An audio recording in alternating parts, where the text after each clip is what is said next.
পতাকা ভেসে ওঠে, কিন্তু সেই দুই পতাকার মধ্যে এতটাই মিল যে আপনি বুঝতেই পারছেন না কোনটা আপনার দেশ আর কোনটা বিদেশ।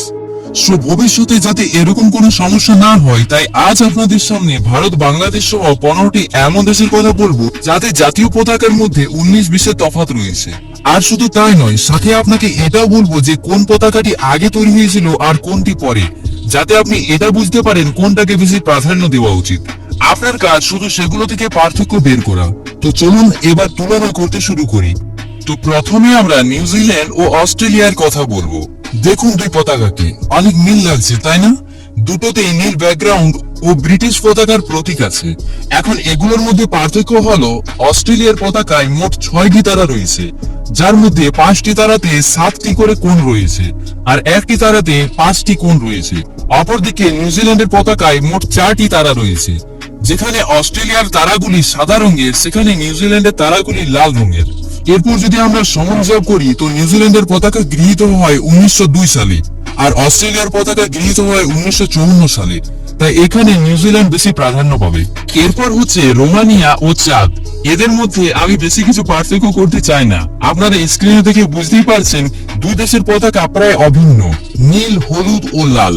পার্থক্য শুধু রঙের মধ্যে, যা আপনি একটু খেয়াল করলেই পার্থক্য খুঁজে বের করতে পারবেন। তবে যদি গৃহীত সালের কথা বলি, তাহলে রোমানিয়ার পতাকা গৃহীত হয়েছিল 1867 সালে, অপরদিকে চাঁদের পতাকা গৃহীত হয়েছিল 1959 সালে। অর্থাৎ এক্ষেত্রে রোমানিয়া আগে এসেছে, তাই রোমানিয়ার পতাকা বেশি প্রাধান্য পাবে। এরপর হচ্ছে ইন্দোনেশিয়া ও মোনাকো। দুই পতাকা হুবহু একই রং, উপরে লাল নিচে সাদা, পার্থক্য শুধু আকারে। ইন্দোনেশিয়ার পতাকা একটু আয়তাকার, যেখানে মোনাকোর পতাকা একটু ছোট ও চওড়া। ইন্দোনেশিয়ার লাল মানে সাহস, সাদা মানে পবিত্রতা, আর মোনাকোর লাল মানে রাজ পরিবারের শক্তি আর সাদা মানে বিশ্বাস। মোনাকোর পতাকা গৃহীত হয়েছিল 1881 সালে, যেখানে ইন্দোনেশিয়ার পতাকা গৃহীত হয় 1945 সালে। অর্থাৎ মোনাকো আগে গৃহীত, তাই মোনাকো এক্ষেত্রে বেশি প্রাধান্য পাবে। এরপর হচ্ছে নেদারল্যান্ড ও লুক্সেমবার্গ। দুটোতেই লাল, সাদা ও নীল অনুভূমিক 3 দাগ। নেদারল্যান্ডের লাল ও নীল রং গাঢ়, যেখানে লুক্সেমবার্গের হালকা। লুক্সেমবার্গ সরকারও একবার আলাদা পতাকা আনতে চেয়েছিল, কিন্তু জনগণের ইচ্ছাতে সেটাই রাখা হয়। নেদারল্যান্ডের পতাকা গৃহীত হয় 1937 সালে, যেখানে লুক্সেমবার্গের পতাকা গৃহীত হয় 1972 সালে। তাই এই ক্ষেত্রে নেদারল্যান্ড বেশি প্রাধান্য পাবে। এরপর হলো আয়ারল্যান্ড ও আইভরি কোস্ট। দুটোতে 3 রং, সবুজ, সাদা ও কমলা। পার্থক্য শুধু আয়ারল্যান্ডে সবুজ বাঁ পাশে আর আইভরি কোস্টে কমলা বাঁ পাশে। আর বাকিতে তুলনা করলাম না, আপনারা নিজেই বুঝে নিন। দুই দেশেরই পতাকা আলাদা দৃষ্টিকোণ থেকে তৈরি হলেও দেখতে একদম জমজের মতো। অনলাইনে ছবিটি দেখে প্রায়শই মানুষ গুলিয়ে ফেলে, এমনকি ফুটবল ম্যাচেও অনেকবার গুলিয়ে ফেলা হয়েছে, যা নিয়ে হাস্যকর পরিস্থিতিও তৈরি হয়েছে। এখন আয়ারল্যান্ডের পতাকা গৃহীত হয়েছে 1919 সালে আর আইভরি কোস্টের পতাকা গৃহীত হয়েছে 1959 সালে। তাই এক্ষেত্রে আয়ারল্যান্ড বেশি প্রাধান্য পাবে। এরপর হলো নরওয়ে ও আইসল্যান্ড। দুটোতে নীল, সাদা, লাল রঙের ক্রস চিহ্ন আছে। আইসল্যান্ড কিন্তু নরওয়ের ডিজাইন থেকে অনুপ্রাণিত হয়ে পতাকা বানিয়েছে।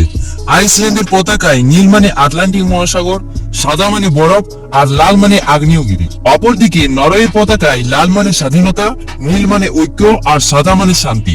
দুটোতেই স্ক্যান্ডিনেভিয়ান ঐতিহ্যের নার্ডিক ক্রস রয়েছে, তাই দূর থেকে দেখলে প্রায় একই রকম মনে হয়। এর পরের দেশগুলি হলো কলম্বিয়া ও ইকুয়েডর। দুই পতাকায় একই রং, হলুদ, নীল ও লাল। কারণ এক সময় দুই দেশই গ্রান কলম্বিয়া নামের এক সাম্রাজ্যের অংশ ছিল। কলম্বিয়ার পতাকায় হলুদ অংশ বড়, যা ধনসম্পদের প্রতীক, আর ইকুয়েডর পতাকাও একই, শুধু মাঝখানে একটি জাতীয় প্রতীক রয়েছে। তাই প্রতীক বাদ দিলে দুটো পতাকায় একেবারে জমজ মনে হবে। এখন কলম্বিয়ার পতাকা গৃহীত হয়েছে 1861 সালে আর ইকুয়েডরের পতাকা গৃহীত হয়েছে 1 বছর আগে, অর্থাৎ 1860 সালে। তাই এক্ষেত্রে ইকুয়েডর বেশি প্রাধান্য পাবে। এরপর রয়েছে মালি ও গিনি। দুটোতেই সবুজ, হলুদ আর লাল উলম্ব 3 দাগ। দুই দেশই আফ্রিকার প্রায় পাশাপাশি অবস্থান করে। স্বাধীনতার পর ফরাসি ঔপনিবেশিক প্রভাব থেকে তারা নির্ধারণ করে যে দুই দেশের পতাকা একই থাকবে। এ কারণে পতাকাগুলো প্রায় অভিন্ন রয়েছে, শুধু ক্রম বা উল্টো করে দিলেই এক দেশের পতাকা অন্য দেশে মিলে যায়। গিনির পতাকা গৃহীত হয়েছে 1958 সালে আর মালির পতাকা গৃহীত হয়েছে 1961 সালে। তাই এক্ষেত্রে গিনি বেশি প্রাধান্য পাবে। এরপর হলো বেলজিয়াম ও জার্মানি। দুটোতেই কালো, লাল, হলুদ, কিন্তু বিন্যাস আলাদা। বেলজিয়ামে রংগুলো উলম্বভাবে সাজানো অপরদিকে জার্মানিতে অনুভূমিকভাবে সাজানো। দূর থেকে দেখা হলে দুটো রঙের কম্বিনেশন গুলিয়ে যায়।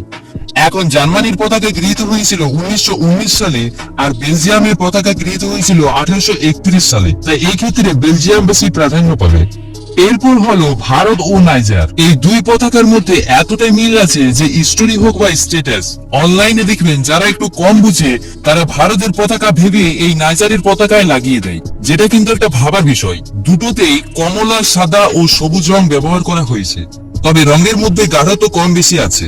ভারতের পতাকায় মাঝখানে 24 দাগের চাকা নীল অশোক চক্র রয়েছে, আর নাইজারের পতাকায় মাঝখানে কমলা সূর্য চিহ্ন রয়েছে। ভারতের কমলা মানে ত্যাগ, সাদা মানে সত্য, আর সবুজ মানে বিশ্বাসকে বোঝানো হয়। নাইজারের পতাকায় কমলা মানে সাহারা মরুভূমি, সাদা মানে পবিত্রতা, আর সবুজ মানে কৃষিকে বোঝানো হয়। এখন প্রতীককে বাদ দিলে দূর থেকে প্রায় একই রকম লাগবে, তবে অর্থ ও ইতিহাস আলাদা। ভারতের পতাকা গৃহীত হয়েছিল 1947 সালে, আর নাইজারের পতাকা গৃহীত হয় 1959 সালে। তাই এক্ষেত্রে ভারত আগে, তাই বেশি প্রাধান্য পাবে ভারত। এরপর হলো সোনার বাংলা, বাংলাদেশ ও পালাউ। এখন দুই পতাকা ইতিহাস বুঝুন। বাংলাদেশের পতাকায় সবুজ ব্যাকগ্রাউন্ডের মাঝে একটি লাল সূর্য, যা মুক্তিযুদ্ধের রক্ত আর উদীয়মান সূর্যের প্রতীক। অন্যদিকে পালাউয়ের পতাকা দেখতে কিছুটা মিল হলেও এর অর্থ হচ্ছে ভিন্ন। নীল ব্যাকগ্রাউন্ডটি বিশাল প্রশান্ত মহাসাগরকে বোঝায়, আর মাঝখানে থাকা হলুদ গোল চাঁদ পালাওবাসীর ঐতিহ্য, সংস্কৃতি ও শান্তিপূর্ণ জীবনকে প্রতিফলিত করে। মজার ব্যাপার হলো বাংলাদেশ সূর্যকে বেছে নিয়েছে, আর পালাও বেছে নিয়েছে চাঁদকে। দুটোই আকাশের প্রতীক হলেও অর্থ একেবারে আলাদা। এখন পালাউয়ের পতাকা গৃহীত হয়েছিল 1981 সালে, আর বাংলাদেশের বর্তমান জাতীয় পতাকা গৃহীত হয় 1972 সালের 17 জানুয়ারি, সরকারিভাবে প্রথম গৃহীত। তাই এই ক্ষেত্রে বাংলাদেশ বেশি প্রাধান্য পাবে। তবে যাই হোক, বাংলাদেশের সঙ্গে পালাউ ছাড়াও আরেকটি দেশের পতাকার মিল রয়েছে, যেটা কিন্তু আপনি ইতিমধ্যে জানেন। তাই আপনাকে সেটা কমেন্টে বলতে হবে। বরং সেই দেশের নাম যার সঙ্গে বাংলাদেশের পতাকার মিল রয়েছে কমেন্টে এখনই লিখে ফেলুন। এরপর হচ্ছে সেনেগাল ও ক্যামেরুন। দুটো দেশ সবুজ, হলুদ ও লাল উলম্ব দাগ। সেনেগালের পতাকায় মাঝখানে সবুজ তারকা, আর ক্যামেরুনের পতাকায় মাঝখানে হলুদ তারকা। দুই দেশে পশ্চিম আফ্রিকায় অবস্থিত। ফরাসি ঔপনিবেশিক ইতিহাসের কারণে পতাকার ডিজাইনগুলি কাছাকাছি, শুধু তারকার অবস্থান বদলালেই মিল পাওয়া যায়।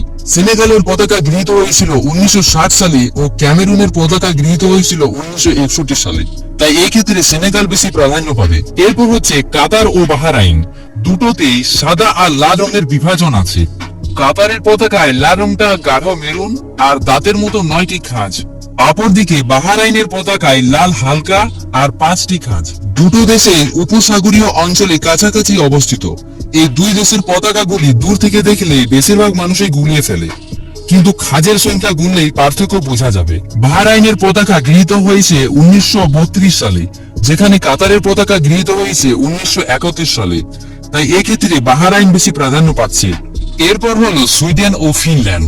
দুটোকে ছোট ভাই ও বড় ভাই মনে হচ্ছে। দুটোতেই নার্ডি ক্রস ডিজাইন আছে। সুইডেনের পতাকা নীল পটভূমিতে হলুদ ক্রস, আর ফিনল্যান্ডের পতাকায় সাদা পটভূমিতে নীল ক্রস। সুইডেনের নীল মানে আকাশ, হলুদ মানে সূর্যের আলো। অপরদিকে ফিনল্যান্ডের নীল মানে হ্রদ ও নদী, আর সাদা মানে বরফ। আর বিশেষ করে এই দুটি দেশ প্রতিবেশী হওয়ায় বিভ্রান্ত হওয়ার স্বাভাবিক, তবে রঙের উল্টাপাল্টায় পার্থক্য বোঝা যায়। সুইডেনের পতাকা গৃহীত হয়েছে 1906 সালে, আর ফিনল্যান্ডের পতাকা গৃহীত হয় 1918 সালে। তাই এক্ষেত্রে সুইডেন বেশি প্রাধান্য পাচ্ছে। এরপর আমাদের ভিডিওর শেষ জোড়া দুটি দেশের নাম হলো কানাডা ও পেরু। দুটোতে লাল সাদা রং ব্যবহৃত। কানাডার পতাকায় মাঝখানে বড় করে একটি ম্যাপের লিফ রয়েছে, আর পেরুর পতাকায় লাল সাদা লাল উলম্ব দাগে। কানাডার লাল মানে আত্মত্যাগ, সাদা মানে শান্তি, আর পেরুর লাল মানে সাহস, সাদা মানে ন্যায়। কানাডার পতাকাকে আলাদা তৈরি করে ম্যাপের লিপের কারণে, অর্থাৎ এই পাতা চিহ্নটির কারণে, কিন্তু প্রতীক বাদ দিলে মিল খুঁজে পাওয়া যায়। তাই কখনো কখনো দ্রুত দেখে মানুষ ভুল করে। কানাডার পতাকা গৃহীত হয়েছিল 1965 সালে, আর পেরুর পতাকা গৃহীত হয়েছিল 1825 সালে। তাই এক্ষেত্রে পেরুর পতাকা বেশি প্রাধান্য পাবে।